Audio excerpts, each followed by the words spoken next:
We have a distinct here for Governor Christie. Nice to meet you. How are you doing?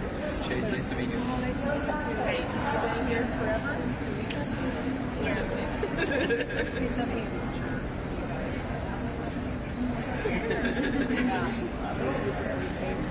Yeah. Hi. Good afternoon, everyone. I am Kristi Noem. I'm the Secretary of Homeland Security. Thank you so much for coming out today.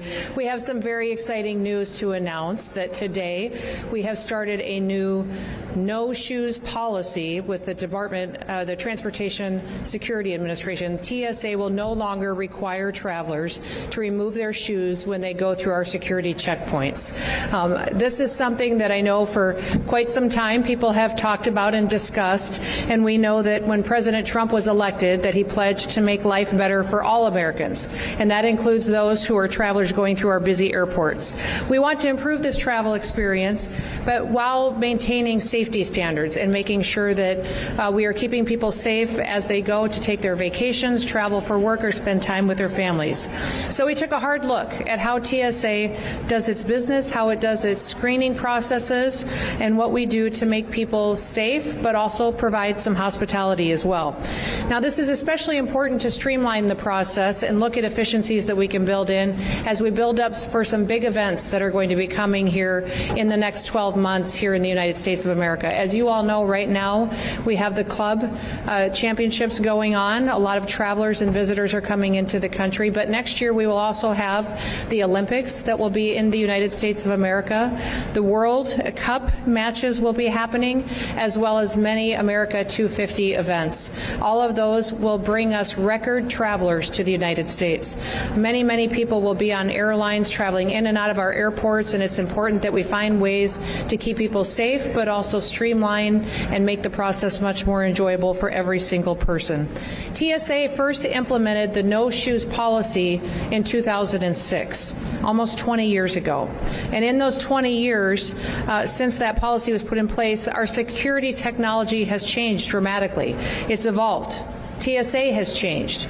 We have a multi-layered, whole-of-government approach now to security and to the environment that people anticipate and experience when they come into an airport that has been honed and it's been hardened.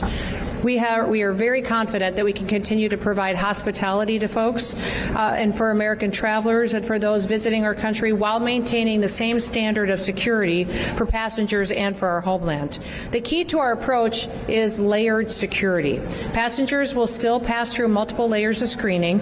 They'll also go through identity verification, and in fact, TSA has recently experienced some fantastic success with implementing Real ID.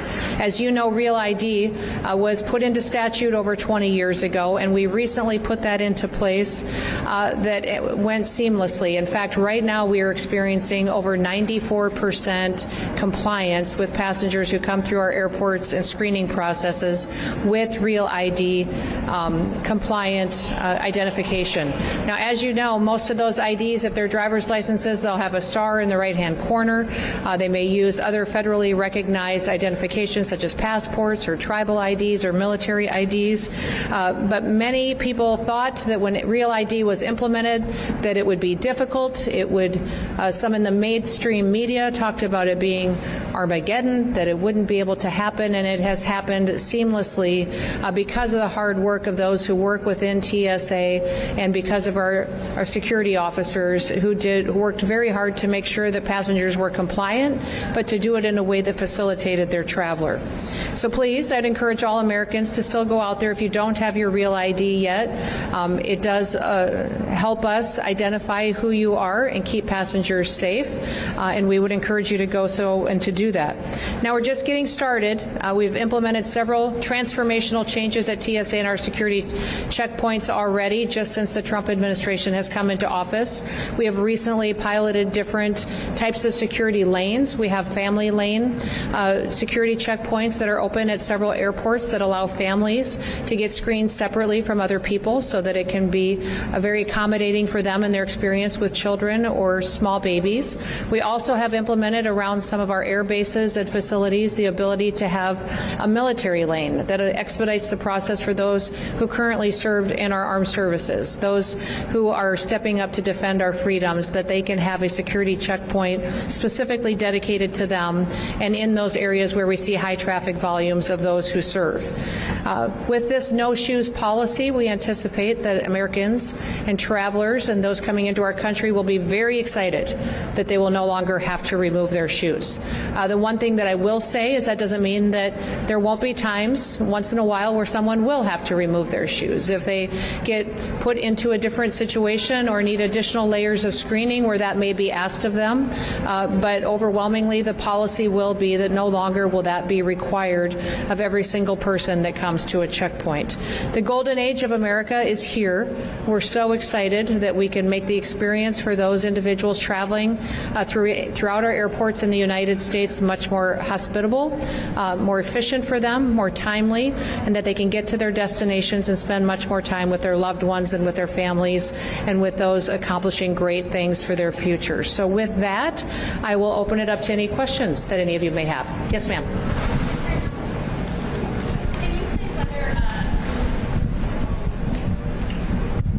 Thanks so much, Ellen from Bloomberg. Can you say whether travelers who don't have real IDs will have to take off their shoes?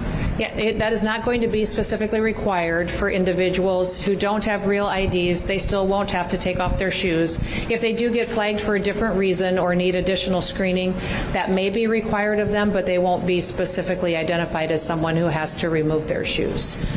I do want to introduce behind me, too, as well. We have some fantastic TSO officers behind us, some employees working with TSA, and then also we have Ha and Adam who have been here working in leadership in TSA. I've been so grateful for them in their out-of-the-box thinking at how we implement reforms and make this experience much more available for those individuals who are traveling through our airports. I'll come to you next. Good afternoon, Secretary Nicole Johnson from Reuters. Yes. Question, what recent changes to security equipment or threats data has offered you the assurance to make this change? We've gone back and looked at our security processes, looked at the efficacy of everything that we do, every screening process that we have to see what results it is giving us, what information it is giving us about travelers, and then our technologies, if it's giving us the information we need as far as the screening of individuals, whether it's magnetometers or whether it is processes where they're being identified by a TSO. So all of that has been evaluated to see what is affected, what should stay in place, and what should be removed to streamline the process. Yes. Hello, Roberto Macedonio for NTN 24. Mr. Secretary, I would like to ask you about President of Colombia, Gustavo Petro. He sent a letter to Donald Trump retracting his accusations about the U.S. government was doing a coup d'etat in Colombia. Do you have any opinion? That the president was doing what in Colombia? He was conspiring against the Colombian government to take them off of the power. This is what President Petro said about Marco Rubio. He sent a letter to Donald Trump retracting himself after these accusations. What do you think about that Petro did?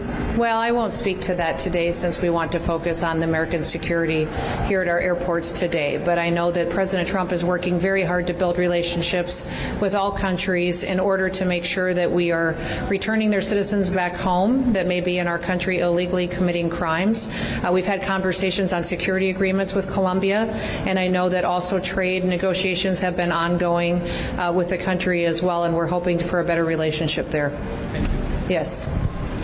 Hi, Madam Secretary. Luke Bauer with ABC News. Can you talk a little bit about what the next steps are, what the timeline looks like, when this will be implemented, and then why now? What is the reasoning for this policy?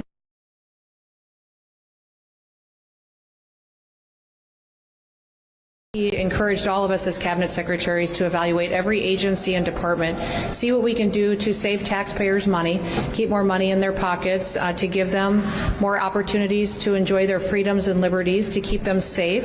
And certainly that is my job as Homeland Security Secretary, to evaluate everything that we do and make sure that we're protecting American citizens here in our homeland. So in working with TSA, we've gone back and evaluated all of our security screening processes and looked at how effective they've been, if they've yielded the results that we want, what kind of technologies can we implement that will keep people safer. I'm excited about the fact that we have the big, beautiful bill that has been signed and put into law. That'll give us resources that we can continue to invest in new technologies. That gave us the opportunity to focus on exit lanes. We can implement technologies there, new screening processes that will help us screen your bags faster, make sure that when we're going through checkout lanes and security lanes that we have the ability to scan individuals. Potentially, if people choose to opt in, use biometrics to identify people quicker so that they have the ability to go through much online fashion. So all of those resources will be plugged into making this a much more efficient, safe, and I would say advanced security system than we've ever had before. But that is, I think, the key to all of government under President Trump's administration, is that we evaluate everything that we do and make sure that it is something that is best serving the American people. And that's one of the reasons that you see this policy being implemented today. Yes. Hi, Sarah Ploss with CBS News. Yeah. A little bit of a two-part question for you. Sure. Is this an immediate nationwide rollout starting today? Yes. And then do you feel like immediately you have every airport nationwide has the capability to stop, a shoe bomb or whatever it might be right now from making it through security? We've gone back and evaluated this process and how we screen individuals and looked at the efficacy of it and making sure that everything that we do matters. And if it is something that is beneficial, that helps us in the screening process, we will continue to do it. So there will be individuals at times that will be asked to remove their shoes. If we think there is additional layers of screening that is necessary, that may still happen to an individual. But we are excited with the fact that we have the technology now, that we have the multi-layers of screening in place that we've built in over the recent several years that give us the ability to allow our travelers to keep their shoes on. Yes. Hi. I'm Pavan from Politico. The Supreme Court ruled this afternoon to allow President Trump to move forward with mass firings of federal workers. Will the TSA move forward with a reduction in force, and what could that look like and when? We'll continue to evaluate the decisions out of the Supreme Court, but as always, we comply with court requirements and federal court decisions. Yes. Hi, Alexandra Scores, CNN. Yes. I'm wondering if this shoe removal policy was that some level of security theater. Why did we do it all these years? Everything that TSA does and requires of travelers has always been necessary, but they have advanced over the years. Since the no shoes policy went into place in 2006, we have made advancements in how we screen individuals. As you've gone and traveled through airports, I'm sure you've recognized it as well. We've added new scanners, new technologies, more TSO officers in some areas. If the Real ID compliance allows us another layer of security, knowing who's going through our checkpoints and who isn't, you'll still see dogs being used to be able to check different bags and individuals as they go through. So all of those processes give us the ability to allow travelers now to keep their shoes on. Yes, follow up. And so, knowing that, does this new implementation lessen the value of pre-check? And will we see decreases in prices, maybe? I believe pre-check will still be something that many travelers will want to utilize, because when they have TSA pre-check, they won't have to take off their belt or their coat or remove things out of their bag such as laptops or compliant liquids. So TSA pre-check still adds a value to those travelers. What we're implementing here today for every single traveler is just that they get the chance to keep their shoes on, which I think they'll be thrilled about. Yes. Hi, this is Marta Garde from FNU Services. Mr. President said today that you are not going to need so much border funding because no migrants came into the border last month. How much do you think that you can save, and how are you planning to spend those savings? Yes, we are continuing to look at the dollars that were appropriated to the Department of Homeland Security through the Big Beautiful Bill. And the border wall still needs to be finished as far as infrastructure. And also, when the last border wall was built during the first Trump administration, the structure was completed, but the technology around it was not fully implemented. So we still need to deploy a lot of the surveillance, the cameras, and the ability to have the kind of security system in place around the wall to make sure that we truly have a secure border far into the future. So we'll evaluate that, and absolutely the President is encouraging everyone to not just look at the dollars that were appropriated, but how can we save as much as possible that doesn't need to be spent and be accountable to the taxpayers. Other questions? Yes. Each airport has different equipment with varying capabilities. How will you be sure that every airport in the U.S. has the necessary technology it needs? We've evaluated the equipment that every airport has and are fully confident at the no-shoes policy that we still have the security needs in place at every single checkpoint. I think you'll be excited to hear, though, that we have the ability now to implement even more technologies. And we will be piloting several different security checkpoints across the nation at different airports that will allow individuals to come in through a security checkpoint and maybe not even have to interact with officers at all, walk through machines, keep their bag with them, not remove laptops.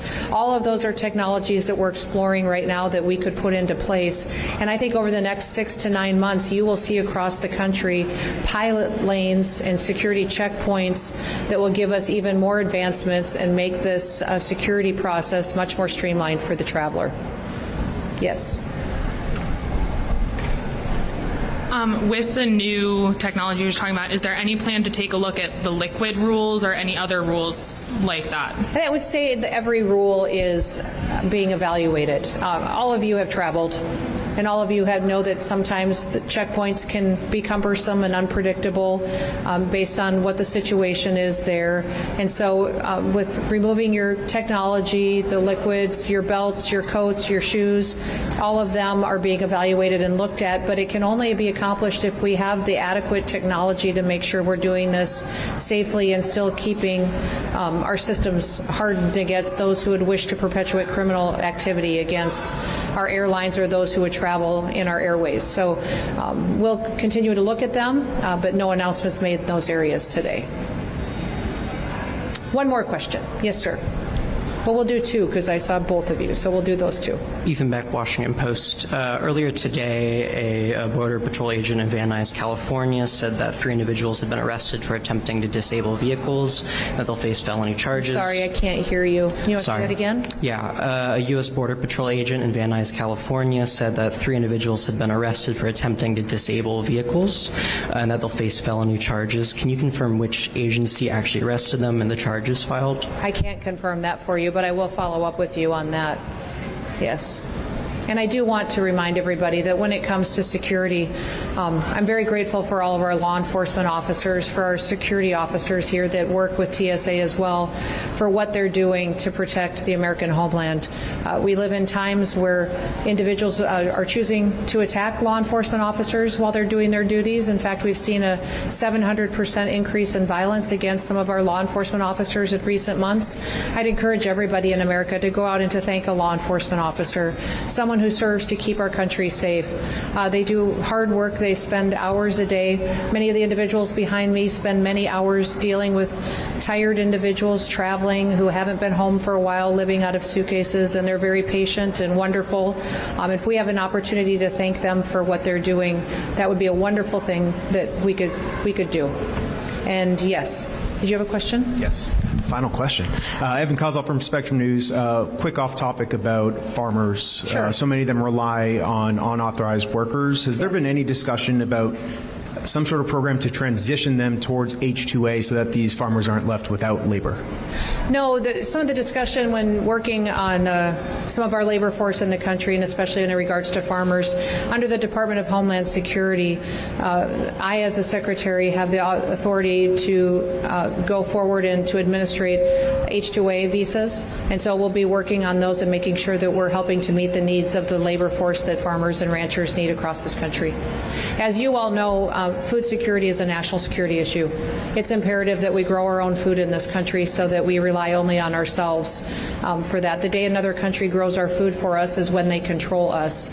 So we care very much about farmers. We care very much about every worker in this country. But number one, this president cares about upholding the law.